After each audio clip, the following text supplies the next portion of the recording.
Hi, welcome to the tea table. I am so happy you have joined me today. And I am thinking about a very special city we all know about, and that city is Paris. And I'm thinking of France today. And as I gathered my tea things, in fact, if you haven't gotten your cup of tea yet, you can push pause and go get your cup of tea, and I'll be right here waiting for you. Okay, now when I think of Paris and I think of having tea in France, I think about black, gold, and pink. And they have lovely china, of course, all the countries do. And this cup I found today is black and gold, but it has a pink rose. Goes with my pink rose. And I think it looks so French. And I found this teapot, which is rather heavy. And it is black and gold, and I'm going to pour out. And I have a mix of black and Earl Grey Ahmad tea. Very lovely tea. And I've heard it said that the Queen likes Earl Grey for afternoon tea. And we'll have a little splash of milk. And I found this little pink pitcher that I thought looked so, I call this French pink and French green. It's a rich pink and a very rich green.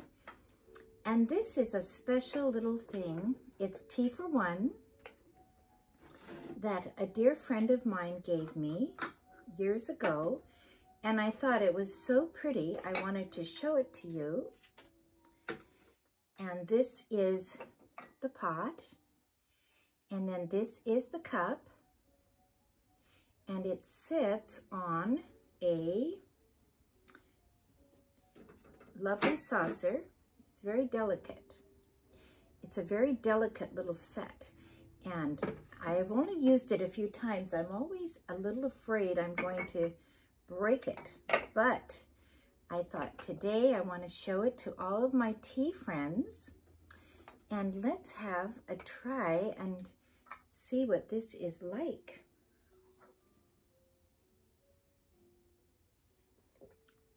Oh my goodness, that's the best yet.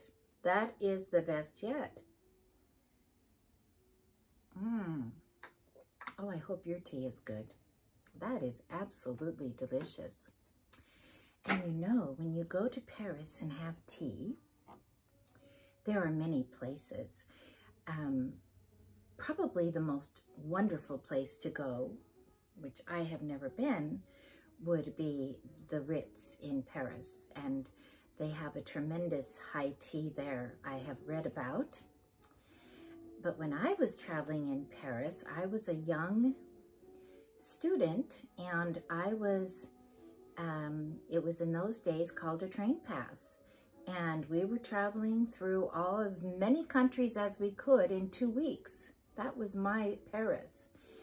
But I had quite a lovely experience there. The thing about the French is they never want to speak English, at least in those days. They would pretend like they couldn't speak English. And my French was very limited, you know. Bonjour, au revoir, oui. And it was a real experience getting around. And we ended up, my friend and I ended up at a restaurant, and the most lovely French lady came over to us and introduced herself, and she told us all about Paris. And she said, you know, in Paris, you go out to see and to be seen. You don't necessarily converse. Your appearance is your message. And I thought that was so lovely. And then she took us in a taxi and took us on a little tour. And it was so kind of her because we did not have an official tour. And I believe we went to the Louvre and we saw the Mona Lisa. And the one memory I have very strong was walking up the main street where all the designer perfume studios are, and buying soap. We bought the most wonderful soap there. So reasonably priced and so wonderful. French milled soap is the best. Well, when you go to tea, you want to have the right hat. Now this is my little hat with a veil, and that's why I chose it for Paris. I thought it would be very appropriate, and I thought I need a little purse. Now this is a tortoiseshell reproduction little purse that probably would have been made out of Melané in its day, and it has a chain so it hangs nicely from the shoulder. And I just thought this is my Paris purse for today. Now I went around my house and I found I had a lot more of Paris in my house, or French, than I really realized. And I found these wonderful busts of Josephine and Napoleon. And they are made in France. They're official. I believe they may even work as bookends. But I like them just as standing as, I have a little French corner, and I have them there. And then this is my little Eiffel Tower with the French flag. It's just kind of fun, ornamental. And I found that I had spent quite a bit of time in French-speaking Switzerland. You know, Switzerland has 3 sections. They have the French-Swiss Alps, they have the German-Swiss Alps, and then they have a small corner of the Italian-Swiss Alps. And everyone in Switzerland speaks English, so that was very easy to get around. But I ended up in the mountains above the Rhone Valley, came around Lake Geneva on the train, got off at Chillon, that famous castle that sits on Lake Geneva, or sometimes it's called Lake Leman. That's the old name. And then we got on a red bus that went up the mountain, and we were visiting a center called Le Brie in Waymo, a little village. And the only thing in the village was one little church, and in the center was the water spout where they brought the cows every day, twice a day. And the only sound in the village was church bells and cowbells. And then one little tiny store that sold, oh, very minimum items. I remember getting yogurt there, but only open for a few hours a day, more of an emergency store. And then if you continued up the mountain for a few miles more, perhaps 5 miles more, you would get to the top, and that was the famous ski village of Villars. Well, I was in this area in the autumn, in September, and my dear friend and I were traveling, and we ended up loving it so much, we thought we would try to stay there and do some study with the late Francis Schaeffer. He was a Christian historian, lecturer, Christian apologist, and had created this unique community in the center of the Alps where people could come from all over and get their questions answered about God and truth and philosophy. It was very philosophical.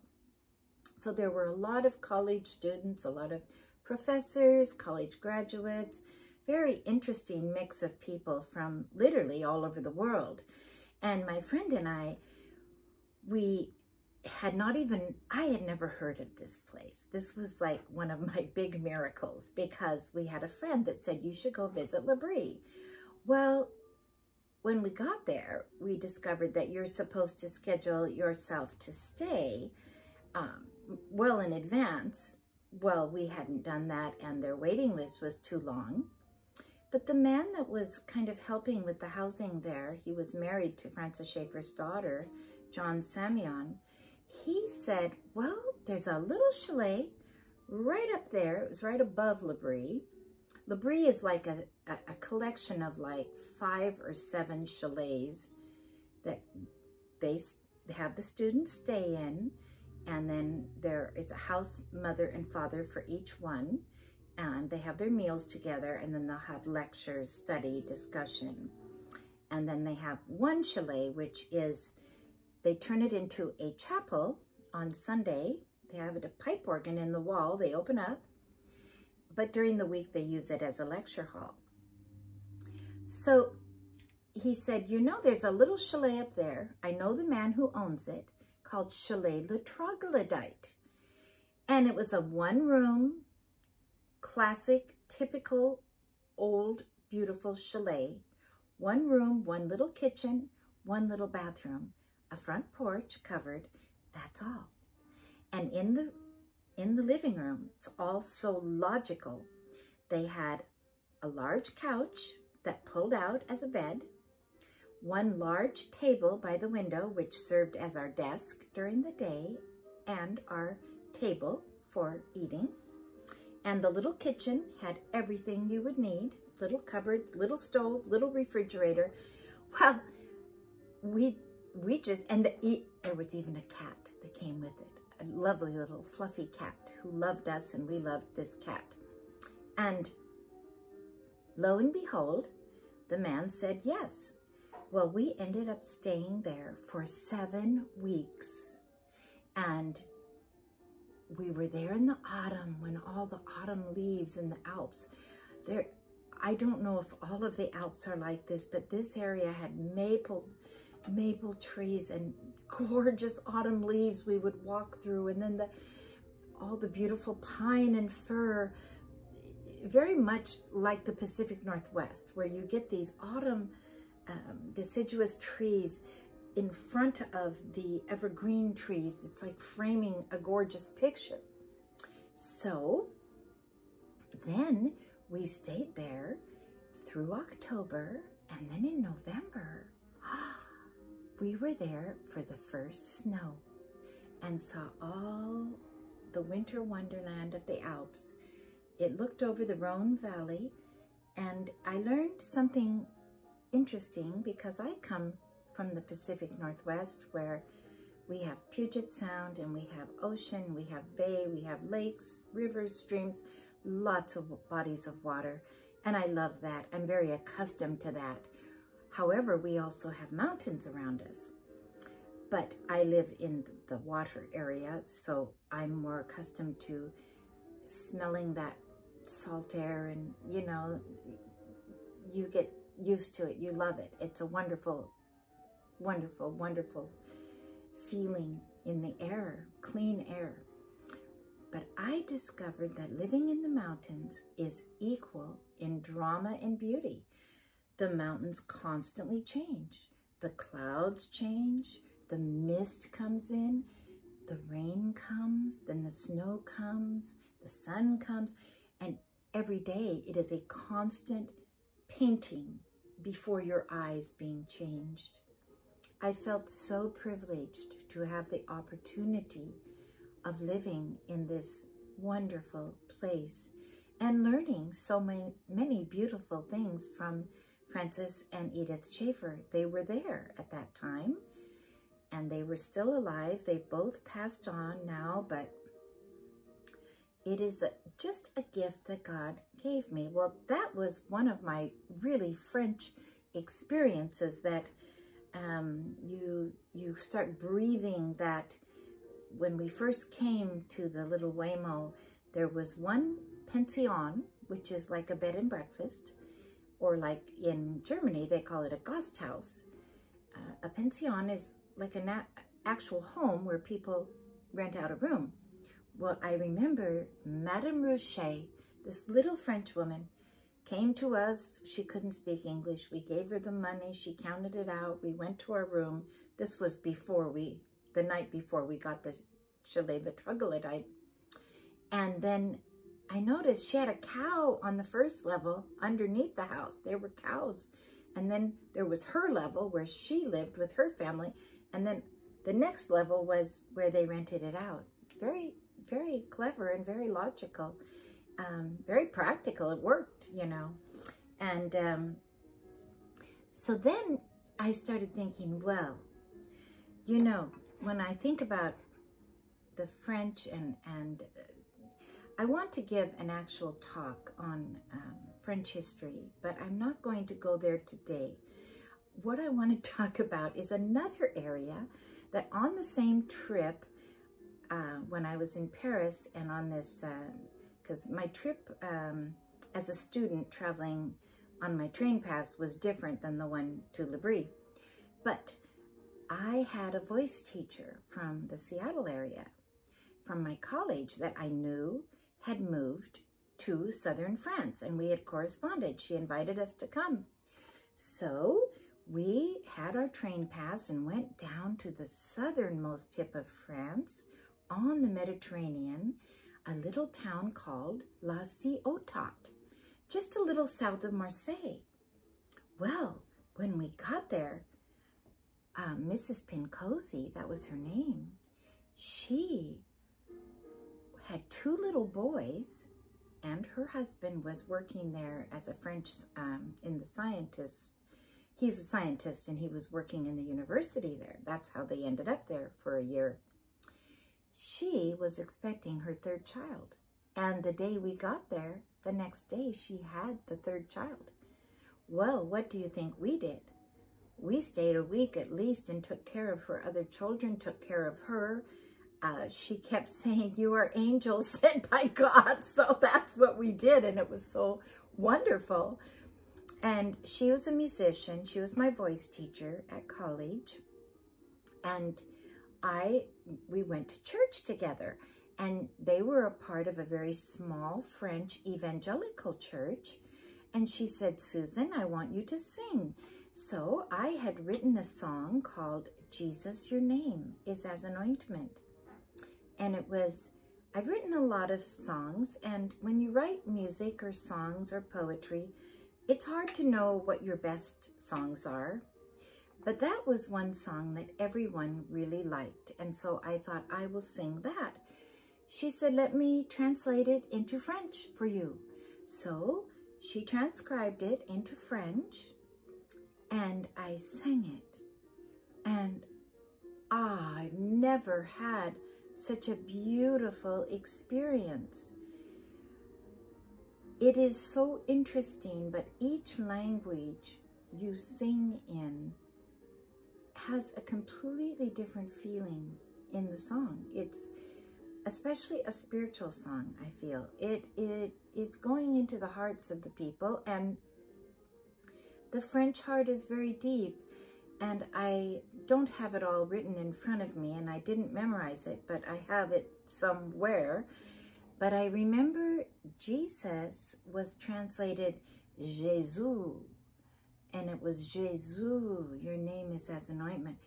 Oh my goodness, the entire thing was such a deep, wonderful experience, and I just felt this power and love flowing through me to the beautiful people. And then I felt their love flowing back to me. It was such a special experience. And Mrs. Pincosi and her husband were so grateful for us coming, and we had no idea. She said, "What can we do for you? We want to do something." I said, "No, we don't need anything." "What kind of meal?" I said, "Well, could you make us a hamburger?" We had been abroad for so long. So they went to the Boulanger, which is their butcher, and they had him grind up sirloin, top steak, whatever. I have never in my life had a hamburger so delicious. It was absolutely wonderful. And then in that same town, this was late 1970s, we met a couple, the most unique couple, and they were from Iran. They were Iranian, part of the royal family, and they had fled and were hiding out in France, and they had a lot of money, and they took us. They were going to buy a lily bulb factory, and they told us that their names were too hard to pronounce. So she was Patricia and he was Fred. And they were the most wonderful people. They said, you must come to our home. And so she said, come for lunch. Well, when we came for lunch, I am not exaggerating, there was a table that was at least 20 feet long, laden with every conceivable kind of food. They had a little maid there fixing it all for us. And I guess it was true Middle Eastern hospitality. Well, at that time, Fred, her husband, he was suffering with some ailment, a very serious health issue. I never understood exactly what it was, but we said, well, we'll pray for him. So before we left, we all took hands, Fred and Patricia, my sister and I, we took hands and we prayed. And we asked God if he would heal Fred. You know, the Bible says you have not because you ask not. Ask largely that your joy might be full. So I take that. Jesus said we must become as little children to enter the kingdom. So we asked, and then we left it. And then we said our goodbyes, traveled on, went all the way up to Norway and all kinds of places, and came back, finally worked our way back to America. Well, a couple of months later, I was at my parents' home in Tacoma, and a letter comes, and it had that really gorgeous penmanship that these Middle Eastern people developed. They're very artistic, very design colorfully oriented, as the French also are, very much so. And here came the letter. They said, we just want to tell you, we want to thank you so much because Fred went to the doctor and he is well. And the doctor said, it's a miracle. He was healed. And so I only say that to give glory to God. And I only say that to encourage you. It wasn't us. It was God that did it. All we did was ask in faith. And that's the secret. If you ask God for something, you must ask in faith. And it says, if you ask in faith, nothing wavering, it says in the book of James, don't be double-minded. It says, ask in faith, nothing wavering, it shall be done. So I extend to you today that story to encourage you. God is able to meet needs, whether it is a financial need, a spiritual need, a relationship need, a family need, a physical need. God is available. All we have to do is ask. And as I told you before, sit down, take your cup of tea, relax, stop all resistance, and allow Him to love you.